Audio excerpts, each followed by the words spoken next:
بسم اللہ الرحمن الرحیم۔ معزز سامعین، السلام علیکم ورحمۃ اللہ وبرکاتہ۔ امید کرتے ہیں آپ خیر و عافیت سے ہوں گے۔ اللہ تعالیٰ سے دعا ہے کہ آپ سب پر اپنا کروڑہا فضل نازل فرمائے اور ہم سب کو عشق مصطفیٰ سے سرفراز فرمائے، ہمارے سینوں کو عشق مصطفیٰ کی دولت سے سرفراز فرمائے۔ درود کا خزانہ میں آپ کو خوش آمدید کہتے ہیں۔ آج ہم قصیدہ بردہ شریف کی تیسری فصل کے تیسرے پارٹ کے ساتھ حاضر خدمت ہیں۔ 2 پارٹ ہم اپلوڈ کر چکے ہوئے ہیں اور آج تیسرا اور آخری پارٹ بھی ہم اپلوڈ کرنے جا رہے ہیں۔ امید کرتے ہیں کہ آپ کو ہمارا کام پسند آ رہا ہوگا اور آپ اس قصیدہ بردہ شریف کی تشریحات الفاظ معنی سے فیض یاب ہو رہے ہوں گے۔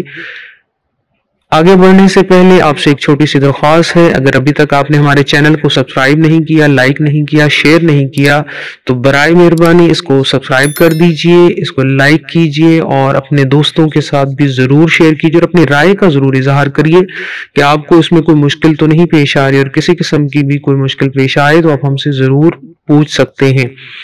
تو ہم آغاز کرتے ہیں اپنے تیسری فصل کے تیسرے پارٹ کا۔ مولایا صلی وسلم دائماً ابدا. My master, descend peace and blessings continuously and eternally. اے میرے مالک، درود و سلام بھیج ہمیشہ ہمیشہ علی حبیبی کا خیر الخلق کلہم، on you beloved, the best of all creation، اپنے محبوب پر جو تمام مخلوق سے بہتر ہیں۔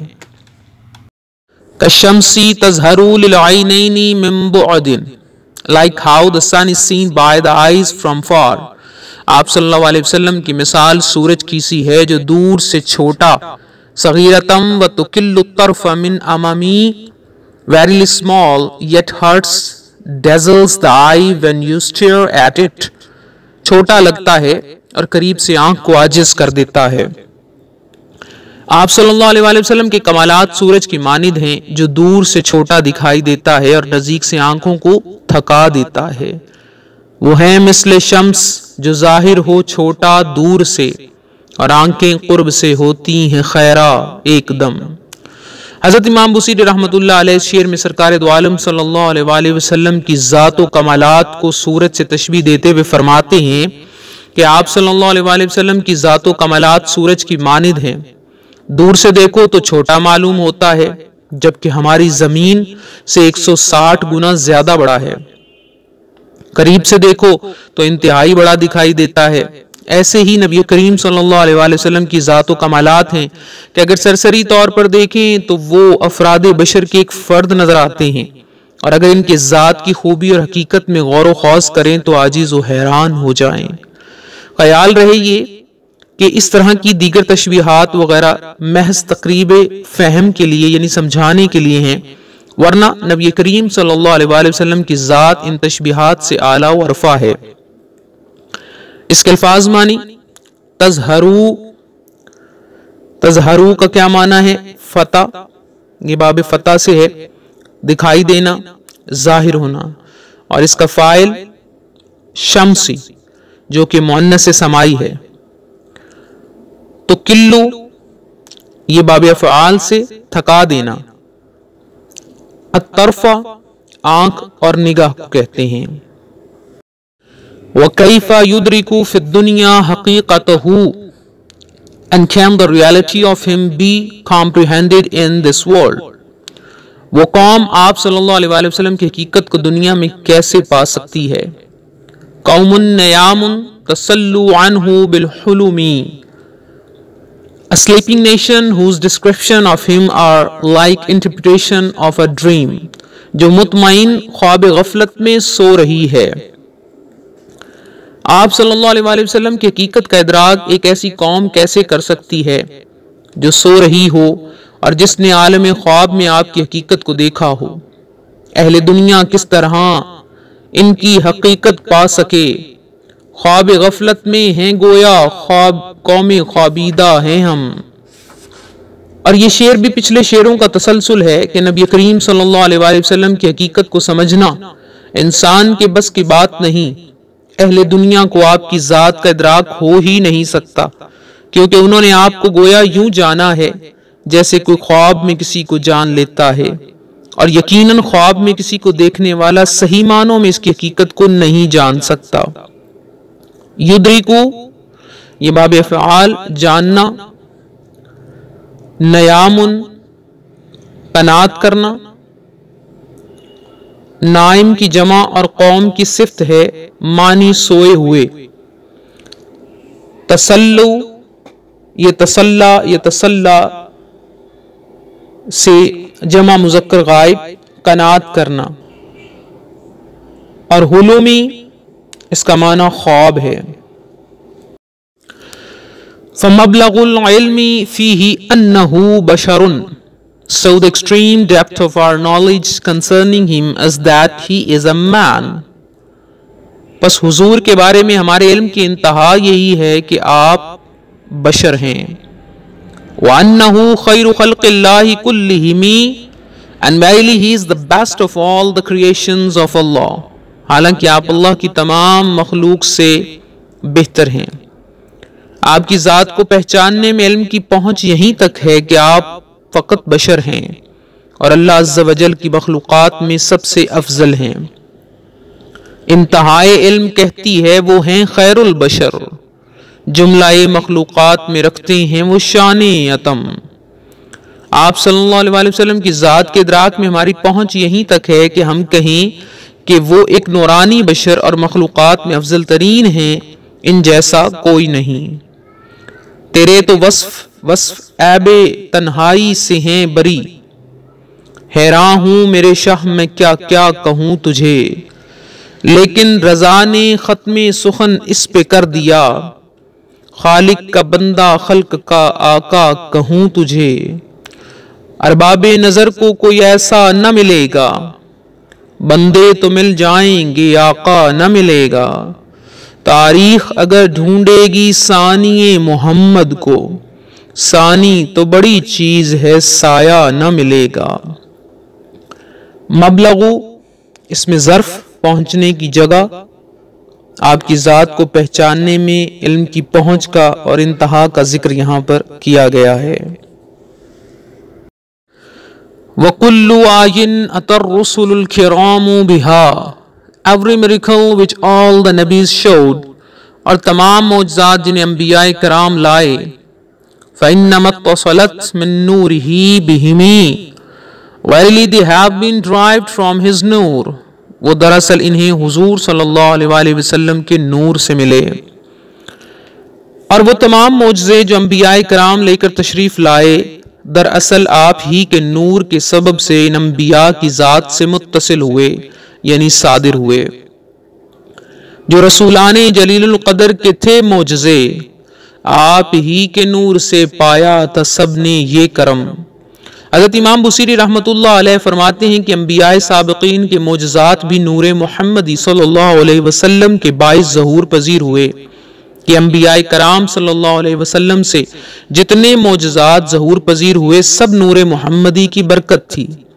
سرکار دو عالم صلی اللہ علیہ وسلم دنیا میں تشریف آوری کے لحاظ سے آخر میں ہیں، مگر تخلیق کے لحاظ سے اول ہیں۔ تخلیق میں پہلے تھا نور ان کا، آخر میں ہوا ہے ظہور ان کا۔ حضرت جابر بن عبداللہ انصاری عرض کرتے ہیں، یا رسول اللہ صلی اللہ علیہ وسلم، مجھے اس شے کی خبر دیجئے جسے اللہ عز و جل نے سب سے پہلے پیدا فرمایا۔ صادق و امین صلی اللہ علیہ وسلم نے فرمایا، اے جابر، اللہ عز و جل نے سب سے پہلے تیرے نبی کے نور کو اپنے نور سے پیدا فرمایا۔ اس وقت نہ لوح تھی، نہ قلم، نہ جنت، نہ دوزخ، نہ زمین، نہ آسمان، نہ سورج، نہ چاند، نہ جن، نہ انسان۔ تو چونکہ آپ کی ذات تمام انبیاء سے پہلے ہی اسی واسطے انبیاء کو جتنے معجزات عطا ہوئے وہ نور محمدی کے صدقے سے عطا ہوئے۔ آئین آیت کی جمع ہے، نشانیاں یہاں معجزات مراد ہیں۔ رسول کی جمع، کرام کریم کی جمع معزز اور شریف کو کہتے ہیں۔ عطا یاتی ایتان لانا، بہا ضمیر کا مرجع آئی ہے، اور اتصلت متصل ہونا یعنی ملنا۔ فَإِنَّهُ شَمْسُ فَضْلٍ هُمْ كَوَاكِبُهَا, for verily he is the son of the virtue and blessings, and the all other prophets ﷺ are its stars. آپ صلی اللہ علیہ وسلم فضل الہی کے آفتاب اور انبیاء کرام اس آفتاب کے ستارے ہیں. یظہرنا انوارہا للناس فی الظلم, which show the people the lights in the dark, جو لوگوں کے لیے اپنی روشنیاں تاریکیوں میں ظاہر فرماتے رہے. حضور نبی کریم صلی اللہ علیہ وآلہ وسلم فضل و شرف کے آفتاب ہیں، اور انبیاء اس آفتاب کے ایسے ستارے ہیں جو تاریکی میں اس آفتاب کی روشنی لوگوں کو دکھاتے ہیں. آفتاب فضل ہیں وہ سب ستارے انبیاء، کرتے ہیں ظلمت میں ظاہر سب پہ انوار کرم. سرکار دو عالم صلی اللہ علیہ وآلہ وسلم فضل و کرم کے سورج ہیں، اور انبیاء کرام ستارے، اور ستارے سورج سے ہی روشنی لیتے ہیں. لہٰذا لوگوں کو انبیاء کرام کے ذریعے جو رشد و ہدایت ملی، اس میں آپ صلی اللہ علیہ وآلہ وسلم کے نور کی جلوہ گری ہی تو ہے. خورشید رسالت پیارے، چھپ گئے تیری ضیاء میں تارے، انبیاء اور ہیں سب ماہ پارے، تجھ سے ہی نور لیا کرتے ہیں. اس کے الفاظ معنی: کواکبہا، کوکب کی جمع، معنی ستارہ، اور ہا ضمیر کا مرجع شمس. یظہرنا، یہ باب فعال، ظاہر کرنا. انوارہا، نور کی جمع، اور ظلمی، ظلمتن کی جمع ہے بمانی تاریکی. حتی اذا طلعت فی الکون اما ہداہا, until when the sun of the noor of the holy prophet rose, its light spread universally. یہاں تک کہ جب یہ آفتاب نبوت جہاں میں طلوع ہوا تو اس کی ہدایت عام ہو گئی. العالمین وحیت صائر الاممی, and gave the life to the entire nations, تمام جہان والوں میں, اور اس نے تمام گروہوں کو زندگی عطا فرمائی، زندہ کر دیا. حضور نبی کریم صلی اللہ علیہ وآلہ وسلم کی نبوت کا آفتاب جب اس دنیا میں طلوع ہوا تو آپ کی ہدایت پورے جہان میں پھیل گئی اور تمام جہان والوں کے مردہ گروہوں کو زندگی عطا کر دی. طلوع ہوا جب آفتاب رسالت، ہدایت عام ہو گئی، کفر سے مرے ہوئے زندگی پا کر آپ کے غلام ہو گئے. رسول اللہ صلی اللہ علیہ وسلم جب اس کائنات میں تشریف لائے تو ہر طرف اندھیرا، تاریکیاں، گمراہیاں، گناہ، شرک، کفر تھا. مگر آپ کا آفتاب رسالت جب طلوع ہوا تو ہر طرف ہدایت کا نور پھیل گیا اور سب کو ہدایت ملی. اور کفر سے اور شرک سے جو لوگ مر چکے ہوئے تھے، مرے ہوئے تھے، مردہ، نیم مردہ تھے، ان کو زندگی ملی. اور پھر ایسی زندگی پائی ہدایت والی کہ حضور کی غلامی میں تشریف لے آئے.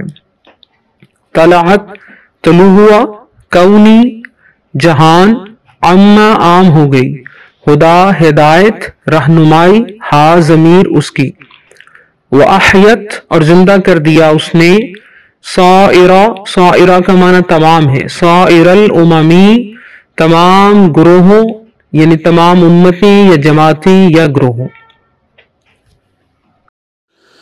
اکرم بخلق نبی زانہ خلقم.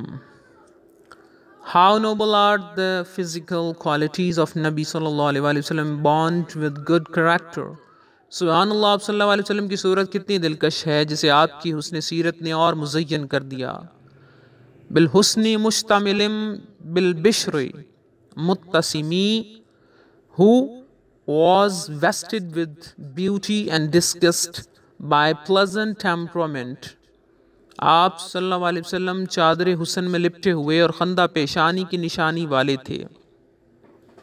کیا ہی اچھی ہے نبی کریم صلی اللہ علیہ وآلہ وسلم کی صورت جسے حسن سیرت نے زینت بخشی ہے. یہ نبی خوب رو اور خندہ پیشانی والے ہیں. کیا عظیم الخلق صورت ہے مزین خلق سے, حسن صورت مشتمل ہے خندہ روئی سے بہم. حضرت امام بصیری اس شعر میں نبی کریم صلی اللہ علیہ وآلہ وسلم کی چہرہ اقدس کی تعریف بیان کرتے ہوئے فرماتے ہیں کہ اللہ عز و جل نے آپ صلی اللہ علیہ وسلم کو بہترین تخلیق عطا کی اور پھر اس بہترین تخلیق کو بہترین سیرت سے مزین کیا. ہمارے نبی کریم صلی اللہ علیہ وآلہ وسلم خوبصورت چہرے والے مسکراتی شخصیت ہیں۔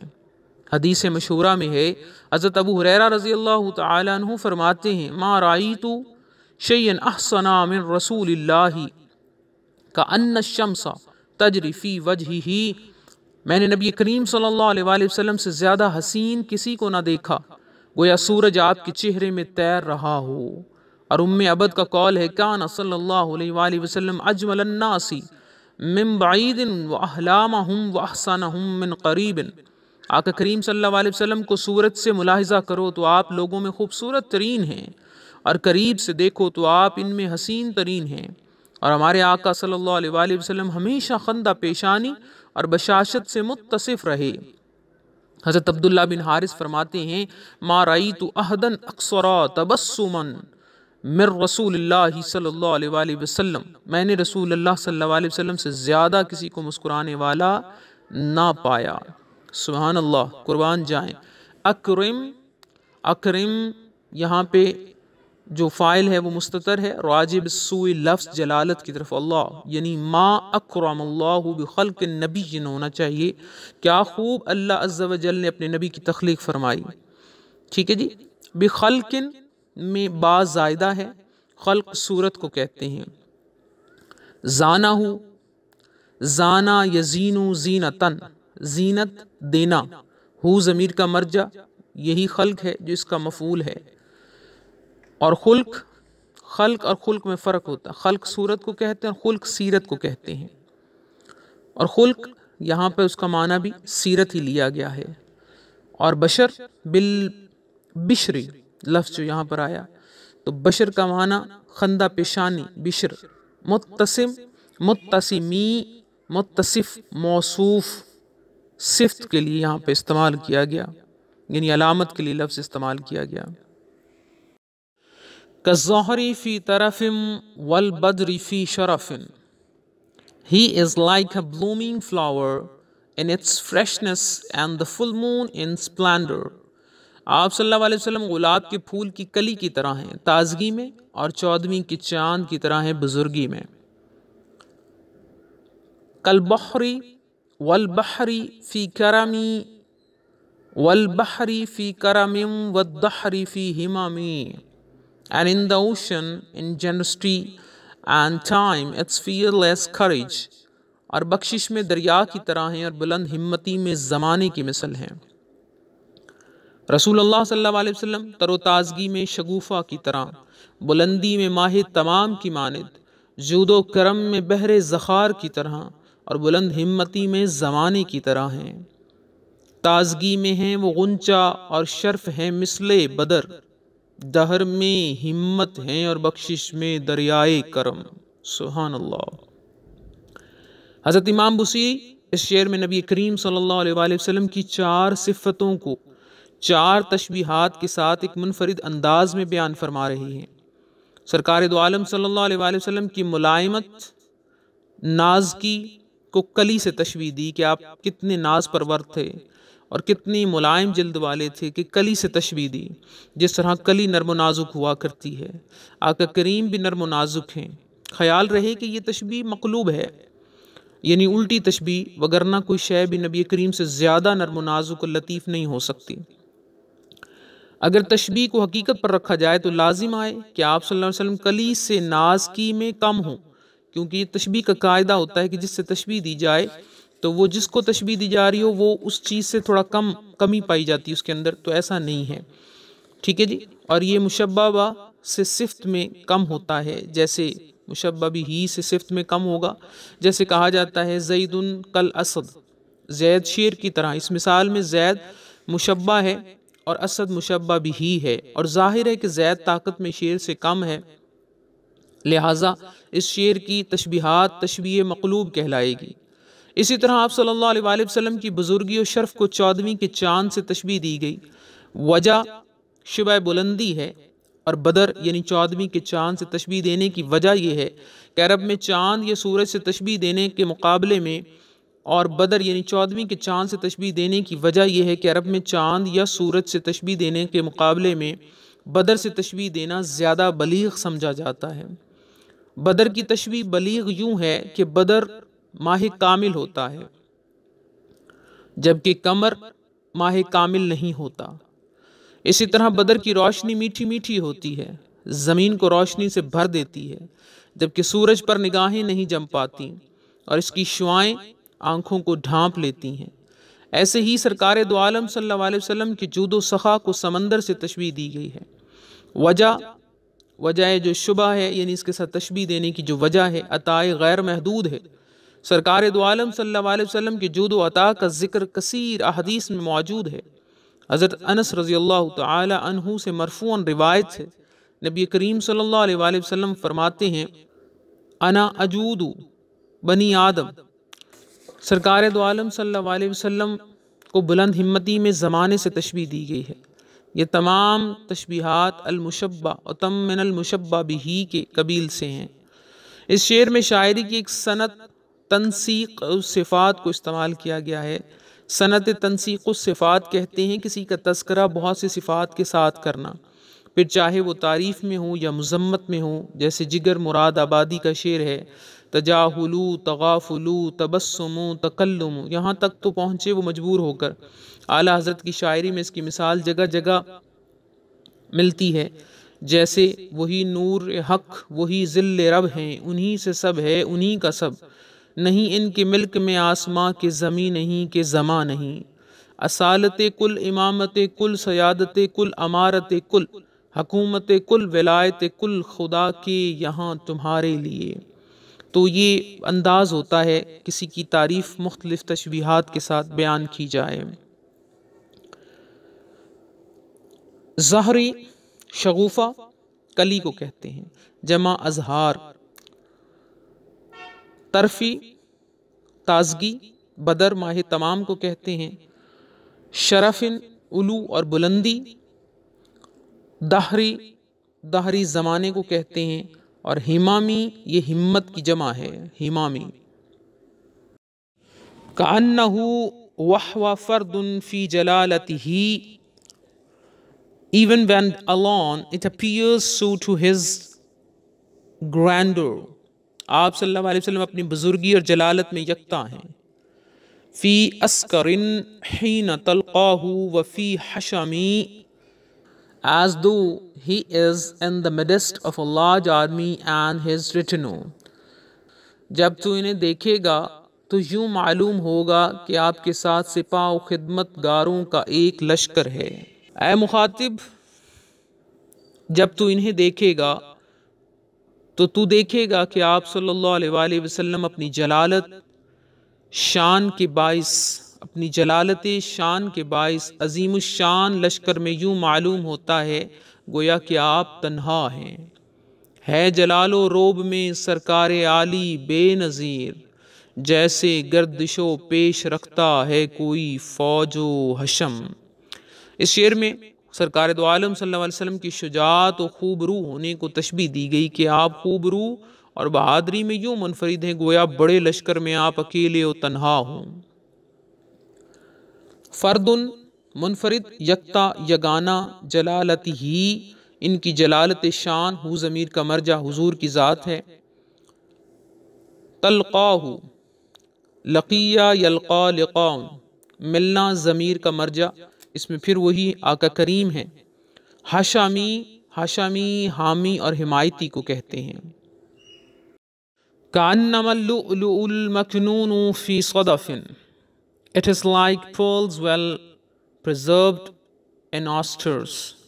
گویا کہ آپ صلی اللہ علیہ وسلم کا کلام مبارک سیپی میں چھپا ہوا موتی ہے۔ من معدنی منطق منہ ومبتسمی، from the two minds of his speech and his smiles، جس کی قلب و زبان اور لب مبارک دکانیں ہیں۔ جب آپ صلی اللہ علیہ وسلم گفتگو فرماتے یا مسکراتے ہیں تو گویا آپ صلی اللہ علیہ وآلہ وسلم کے دہن اور لب دو کانیں ہیں جن میں دندان یوں پنہاں ہیں جیسے سیپ میں اچھوتے موتی چھپے ہوں۔ ہیں وہ دندان مبارک مثل موتی سیپ میں، معدن نطق و تبسم ہے وہ دہن محترم۔ اس شعر میں جوامع الکلم صلی اللہ علیہ وآلہ وسلم کے کلام مبارک اور نورانی دندان مبارک کو سیپ میں چھپے موتی سے تشبیہ دی جا رہی ہے۔ جس طرح موتی سیپ میں صاف ستھری نکھری نکھری ہوتی ہے، ایسے ہی آپ صلی اللہ علیہ وآلہ وسلم کا کلام صاف ستھرا ہر نقص سے پاک ہوتا۔ صدف سیپی سمندر کے حیوانات میں سے ایک حیوان ہے۔ یہ زیادہ تر ہند اور چین کے سمندروں میں پائی جاتی ہے۔ یہ ساون کے دنوں میں سطح سمندر پر آ کر اپنا منہ آسمان کی جانب کھولتی ہے۔ جب بارش کا کوئی قطرہ اس میں گرے تو اس کے پیٹ میں پہنچ کر ایک قیمتی موتی بن جاتا ہے، جیسے در یتیم بھی کہا جاتا ہے۔ اس کو در یتیم بھی کہا جاتا ہے۔ اگر 2 قطرے گریں تو 2 موتی، 3 گریں تو 3 موتی، غرض جتنے زیادہ بارش کے قطرے گریں اتنے ہی قیمتی موتی پیدا ہوتے ہیں۔ پھر یہ اپنا منہ بند کر لیتی ہیں اور سمندر کی گہرائی میں چلی جاتی ہیں۔ سبحان اللہ۔ لؤلؤ سفید موتی کو کہتے ہیں، مکنون پوشیدہ اور مستور، صدف سیپ کو کہتے ہیں، سیپی جو، معدنی دکانیں، 2 کانیں، معدن کان کو کہتے ہیں نا، تو 2 کانیں، دکان نہیں دکانیں، 2 معدن، نون اضافت کی بنا پر گر گئی یہاں پر، معدنی۔ منطق نطق و گویائی کی جگہ یعنی منہ کو کہتے ہیں، اور مبتسمی مسکرانے کی جگہ یعنی ہونٹ کو کہتے ہیں۔ لا طیبا یعدل تربا ضم اعظمہ، no perfumes equal the dust which is touching his رسول اللہ صلی اللہ علیہ وسلم مبارک body۔ کوئی خوشبو اس مٹی کے برابر نہیں ہو سکتی جو آپ صلی اللہ علیہ وآلہ وسلم کے مبارک جسم سے مس کر رہی ہے۔ طوبا لمنتشق منہ وملتثمی، glad tidings be to the person who smell it the dust and kisses it۔ مبارک ہے وہ شخص جس نے اسے سونگھا اور اسے چوما۔ کوئی خوشبو اس مٹی کے برابر نہیں ہو سکتی جو جسد مبارک کو چھو رہی ہے۔ مبارک ہیں اس خاک پاک کو سونگنے اور چومنے والے۔ ہے وہ خوش قسمت جو سونگے اور بوسہ دے اسے، اے خوشا خوشبوئے خاک تربت شاہ امم۔ یقیناً سرکار دو عالم صلی اللہ علیہ وآلہ وسلم کا روضہ مبارک جنت کے باغوں میں سے ایک باغ ہے، اور یقیناً کوئی مٹی نبی کریم صلی اللہ علیہ وآلہ وسلم کی جسم اقدس سے مس ہونے والی مٹی کے مساوی نہیں، کیونکہ اس مٹی سے نبی پاک صلی اللہ علیہ وآلہ وسلم کا جسم لطیف مس ہے۔ اسی واسطے علماء فرماتے ہیں کہ سرکار دو عالم صلی اللہ علیہ وآلہ وسلم کے جسد مبارک سے مس ہونے والی مٹی بیت اللہ، مسجد اقصی، عرش و کرسی سے بھی افضل ہے۔ لا نفی جنس، طیبہ خوشبو، یعدلو مساوی ہونا، تربن تراب مٹی، ضمہ شامل ہونا اور ملنا، اعظمہ اعظام معنی ہڈی، عظم کی جمع یہاں مراد جسد مبارک ہے، اور ضمیر کا مرجع آقا کریم صلی اللہ علیہ وسلم کی ذات۔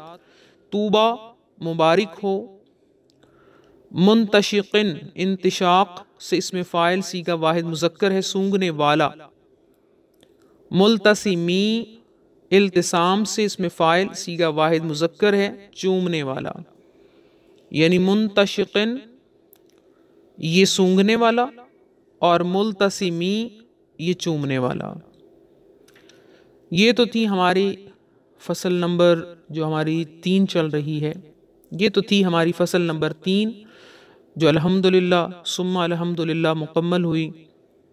کافی تاخیر سے اس کو اپلوڈ کیا گیا، لیکن انشاءاللہ ہم کوشش کریں گے کہ اب اس تسلسل کو ٹوٹنے نہ دیں۔ کچھ مصروفیات کی وجہ سے اور کچھ یہ ذخیرہ اکٹھا کرتے ہوئے کچھ وقت لگ جاتا ہے، اس کے لیے سب سے معذرت، اور آپ سب سے گزارش ہے کہ آپ ہمارے چینل پر آتے رہیں، اس سے مستفید ہوتے رہیں، اس کو دیکھیں، سب سے شیئر کریں، دوستوں کے ساتھ شیئر کریں، اور خاص کر درس نظامی کے اسٹوڈنٹس کے لیے بہت بڑا ذخیرہ ہے جو ہم انتہائی محنت کے بعد اکٹھا کر رہے ہیں۔ آپ سب سے گزارش ہے کہ آپ لوگ اس سے مستفید ضرور ہوئیے، اور ہم سب کو، ہماری پوری ٹیم کو درود کا خزانہ کی ہمیں دعاؤں میں یاد رکھیے۔ انشاءاللہ ہم ایسے ہی آپ سب کے لیے اور بھی اس جب قصیدہ مکمل ہو جائے گا تو اس کے بعد بے شمار درود پاک کے جو خزانے ہمارے پاس موجود ہیں انشاءاللہ سب کی شروحات آپ کے سامنے پیش کریں گے۔ اللہ پاک ہمیں اس کام کرنے کی توفیق عطا فرمائے، ہماری اس کاوش کو قبول و منظور فرمائے۔ ملتے ہیں انشاءاللہ چھوٹی سی بریک کے بعد چوتھی فصل کے ساتھ۔